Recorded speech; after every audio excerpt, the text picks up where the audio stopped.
चाहे स्कूल का होमवर्क करना हो, सही समय पर सोने जाना हो या फिर मोबाइल या टीवी बंद करना हो, बच्चे आराम से कोई बात नहीं मानते। हर बात पर जिद होती है, स्ट्रगल होता है। आप प्यार से कहें या डरा धमका कर, बच्चे नहीं समझते। आखिर ऐसा क्यों है? असल में इसका जवाब बच्चों के बिहेवियर में नहीं बल्कि उनके माइंड और इमोशंस में छुपा हुआ है।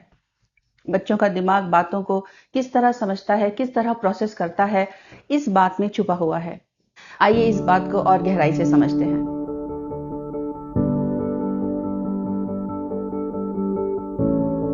हेलो एवरीवन, मैं हूं नवीदा फातिमा।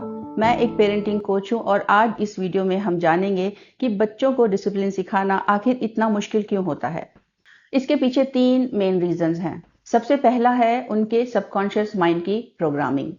दूसरे नंबर पर है इंस्टेंट ग्रेटिफिकेशन की आदत और हमारी अपनी पेरेंटिंग में इनकंसिस्टेंसी, यानी कि बार बार बदलते नियम और रूटीन। सबकॉन्शियस माइंड की प्रोग्रामिंग माँ के गर्भ से शुरू हो जाती है। जब बच्चा माँ के गर्भ में होता है, उसकी हर जरूरत इंस्टेंटली पूरी होती है। भूख लगी तो न्यूट्रिशन मिल गया, थकान हुई तो आराम मिल गया। ना ही वहां सर्दी लगती है और ना गर्मी। कोई वेट नहीं, कोई स्ट्रगल नहीं, बस जरूरत महसूस हुई और वो तुरंत ही पूरी हो गई। मतलब ये कि बच्चे की हर जरूरत को माँ का शरीर लगातार पूरी करता रहता है। बच्चे को कोई तकलीफ या किसी तरह की कमी कभी महसूस नहीं होती। यही एक्सपीरियंस बच्चे के सबकॉन्शियस माइंड में रिकॉर्ड हो जाता है और उसके मन में ये बिलीव बन जाता है कि मुझे जो भी चाहिए, जब भी चाहिए, वो तुरंत ही मिल जाएगा। यही है उसके सबकॉन्शियस माइंड की प्रोग्रामिंग। मगर जब बच्चा इस बिलीफ के साथ इस दुनिया में आता है तो अचानक उसका एक्सपीरियंस बदल जाता है। उसे इंतजार करना पड़ता है। भूख लगी तो दूध के लिए इंतजार, कभी डायपर चेंज के लिए। थोड़ा बड़ा होने पर नो या नहीं सुनना पड़ता है। ये मत करो, ऐसे मत करो, ये नहीं मिलेगा या फिर ये अच्छा नहीं है। इन सब बातों से बच्चा फ्रस्ट्रेट होता है क्योंकि उसके सबकॉन्शियस माइंड को एक अलग ही दुनिया की आदत थी, वांटेड एंड गेट इट वाली दुनिया की। जो चाहा उसी वक्त मिल गया, बिना किसी इंतजार के और बिना किसी स्ट्रगल के। और इसी हैबिट को हम न्यूरोसाइंस में कहते हैं इंस्टेंट ग्रेटिफिकेशन। अब ये बात बहुत ही ध्यान से समझने वाली है। इंस्टेंट ग्रेटिफिकेशन एक नेचुरल टेंडेंसी है, प्राकृतिक रूप से बच्चों में होती है। छोटे बच्चों का माइंड शॉर्ट टर्म रिवॉर्ड्स के बेसिस पर काम करता है, यानी कि जो उसे चाहिए वो उसी वक्त मिलना चाहिए। खिलौना चाहिए तो अभी चाहिए, कार्टून देखना है तो बस अभी देखना है। पर डिसिप्लिन में हमेशा डिले होता है। पहले खाना फिर कार्टून, या फिर पहले होमवर्क करो और फिर खेलो। और आजकल बच्चे एक डिजिटल दुनिया में बड़े हो रहे हैं जहां पर हर चीज इंस्टेंटली अवेलेबल है। टीवी और यूट्यूब पर कार्टून्स और वीडियोस 24 घंटे देख सकते हैं। एक क्लिक में गेम शुरू हो जाता है और इंस्टेंट रिवॉर्ड मिलता है। शॉपिंग भी बस एक क्लिक में और 10 मिनट में चीजें दरवाजे पर हाजिर हो जाती हैं। ये सभी घटनाएं मिलकर बच्चों के ब्रेन को ट्रेन करती हैं कि जो कुछ चाहिए अभी मिल जाएगा या फिर अभी मिल सकता है। लेकिन डिसिप्लिन क्या कहता है? डिसिप्लिन कहता है वेट करो, कंट्रोल करो, रूल्स को फॉलो करो। और यही बात उनके इंस्टेंट ग्रेटिफिकेशन वाले माइंडसेट से क्लैश करती है। ये वो फीलिंग है जिसे बच्चे का सबकॉन्शियस माइंड सेफ्टी के साथ कनेक्ट करता है। जब बच्चे की जरूरतें लगातार पूरी होती रहती हैं तो बच्चे के ब्रेन को ये मैसेज मिलता है कि वो सेफ है, सुरक्षित है। नहीं तो उसे लगता है कि वो किसी तरह के खतरे में है, जिससे बच्चों में स्ट्रेस होता है। अब क्योंकि बच्चे का माइंड वापस अपनी हैप्पी स्टेट को पाना चाहता है तो वो रिएक्ट करता है। इसीलिए बच्चे रोते हैं, चिल्लाते हैं और जिद करते हैं। अपनी जरूरत या चाहत पूरी होने पर जो सेटिस्फेक्शन बच्चे के ब्रेन को मिलता था वो अब नहीं मिल रहा है। जो सेफ्टी की फीलिंग उसे होती थी वो अब नहीं है। इस वजह से बच्चा अनकंफर्टेबल हो जाता है। और यही रीजन है कि छोटे बच्चों को डिले सहना मुश्किल लगता है। और पेरेंट्स ये सोचते हैं कि बच्चा जिद्दी है, जिद कर रहा है, हमारी बात नहीं मानता। जबकि असलियत में बच्चा अपने सेट बिलीफ के हिसाब से बिहेव कर रहा है। जो उसके माइंड की प्रोग्रामिंग है उसके हिसाब से बिहेव कर रहा है। आइए अब समझते हैं कि बच्चों का दिमाग और इमोशंस कैसे काम करते हैं। न्यूरोसाइंस हमें बताता है कि 7 साल तक बच्चे का प्री फ्रंटल कॉर्टेक्स डेवलप नहीं हुआ होता। ये दिमाग का वो हिस्सा है जो लॉजिकली सोचता है, जो डिसीजन मेकिंग, प्लानिंग और इम्पल्सिस को कंट्रोल करता है।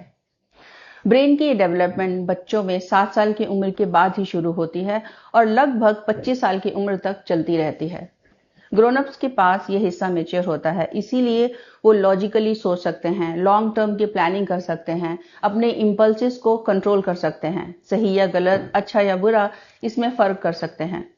जहां एक तरफ बच्चे का लॉजिकल ब्रेन अभी डेवलपिंग स्टेज में है, वहीं दूसरी तरफ बच्चे का इमोशनल ब्रेन, जिसे लिम्बिक ब्रेन भी कहते हैं, बहुत ज्यादा एक्टिव होता है। इसीलिए हंसना, रोना, गुस्सा करना, ये सभी बच्चों के इंस्टेंट रिएक्शंस होते हैं। जब आप कहते हैं बस बहुत हो गया, चलो अब टीवी या मोबाइल बंद करो, तो बच्चा रिएक्ट करता है क्योंकि उसका इमोशनल ब्रेन कहता है मुझे तो ये अच्छा लग रहा है, तो मैं इसे क्यों बंद करूं।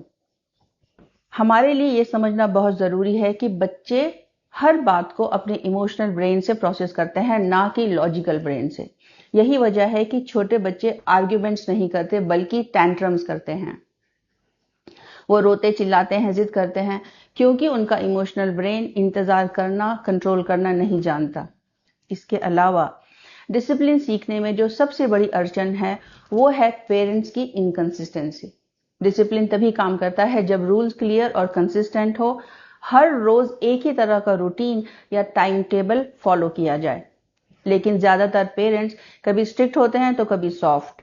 पेरेंट्स के रूल्स और डिसिप्लिन उनके मूड या सिचुएशन के हिसाब से बनते बिगड़ते रहते हैं। मान लीजिए शुरू में कहा टीवी सिर्फ आधा घंटा, बच्चा मान जाता है, मगर दूसरे या तीसरे दिन बच्चे ने अगर थोड़ी जिद की और या फिर आप किसी काम में बिजी हैं तो आप उसको एक्स्ट्रा टाइम अलाउ कर देते हैं। अगले दिन आप फिर से स्ट्रिक्ट हो जाते हैं। इसी तरह एक दिन बच्चा टाइम से सोने जाता है और दूसरे दिन अगर घर में गेस्ट हैं या फिर आप कहीं बाहर डिनर कर रहे हैं तो उसका सोने का टाइम फिर से बदल जाता है। तीसरे दिन कोई और वजह होती है। हर रोज बनते बिगड़ते रूल्स, हर रोज अलग अलग टाइम टेबल बच्चे को कंफ्यूज करते हैं। इन सब से बच्चा सबकॉन्शियसली यही सीखता है कि रूल्स बदल सकते हैं। अगर मैं जोर डालूं, रोऊं या गुस्सा करूं तो मुझे जो चाहिए वो मिल सकता है। बच्चे लॉजिक नहीं समझते बल्कि हैबिट या पैटर्न में सीखते और समझते हैं। और जब पेरेंट्स बच्चे की जिद या रोना धोना मानकर उसे वो करने देते हैं जो वो करना चाहता है, तो उसका माइंड इस पैटर्न को स्टोर कर लेता है और फिर बच्चा हर बार वही बिहेवियर रिपीट करता है। और यहीं से शुरू होता है डिसिप्लिन का स्ट्रगल साइकिल। पेरेंट्स रूल बनाते हैं, बच्चा टेस्ट करता है। पेरेंट्स इनकंसिस्टेंट हो जाते हैं, बच्चा और भी ज्यादा कॉन्फिडेंट हो जाता है रूल्स तोड़ने में या फिर अपनी बात मनवाने में। मॉडर्न लाइफस्टाइल और पेरेंटिंग गिल्ड्स भी इसके लिए काफी जिम्मेदार हैं। मोबाइल, टीवी और फास्ट फूड हमें इंस्टेंट डोपामिन देते हैं। ये वो केमिकल्स हैं जो हमें खुशी का एहसास कराते हैं। बच्चों को ये सारी चीजें डिसिप्लिन से कहीं ज्यादा एक्साइटिंग लगती हैं, मजेदार लगती हैं। पेरेंट्स, खासतौर पर वर्किंग पेरेंट्स, कभी कभी गिल्ट फील करते हैं कि हम अपने बच्चों को ज्यादा टाइम नहीं दे पाते, तो कम से कम उसे खुश रखें, उसे वो दे दें जो वो चाहता है।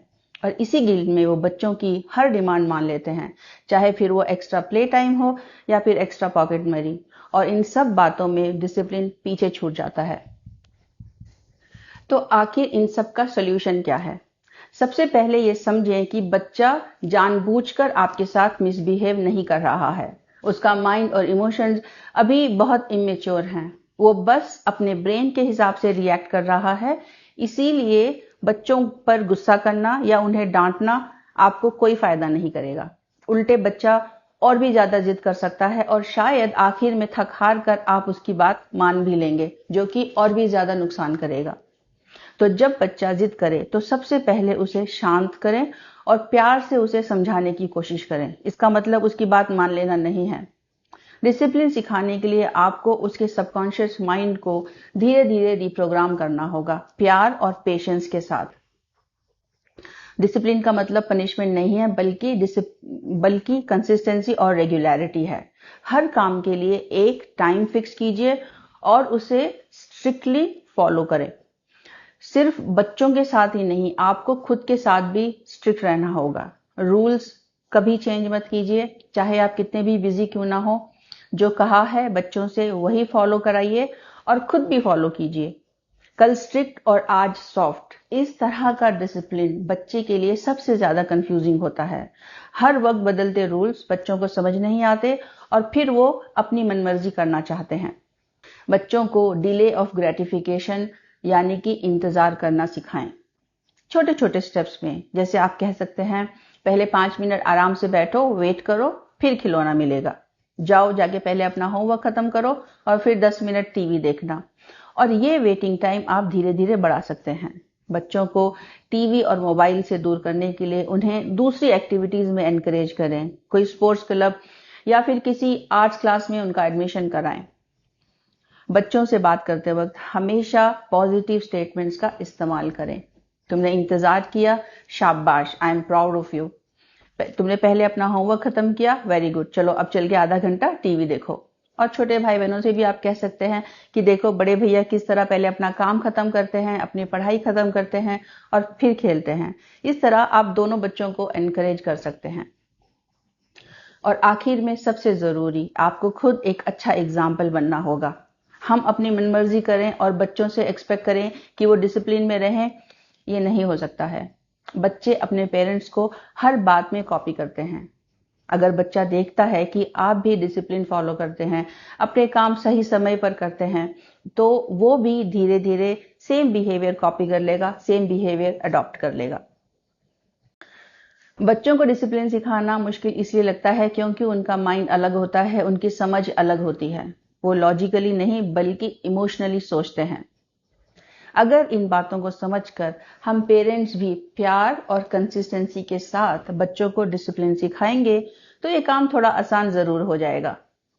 और ये कोई एक दिन में होने वाला काम नहीं है, ये एक जर्नी है। इसमें शायद आपको भी कुछ सीखने की और अपने अंदर कुछ बदलाव लाने की जरूरत पड़े। और अगर आप चाहते हैं कि आपके बच्चे बड़े होकर एक सुलझे हुए और समझदार इंसान बने तो आपको ये जरूर करना चाहिए। आई होप कि इस वीडियो से आपको जरूर कुछ मदद मिली होगी। अगले वीडियो में हम जानेंगे बच्चों को डिसिप्लिन सिखाने के कुछ प्रैक्टिकल तरीके जिन्हें आप बहुत आराम से कॉपी पेस्ट कर सकते हैं। तो चैनल को सब्सक्राइब कर लें, इस वीडियो को लाइक और शेयर जरूर करें। कमेंट में हमें बताएं कि आपके घर में डिसिप्लिन का सबसे बड़ा इशू क्या है। जल्दी ही मिलते हैं अगले वीडियो में। Take care.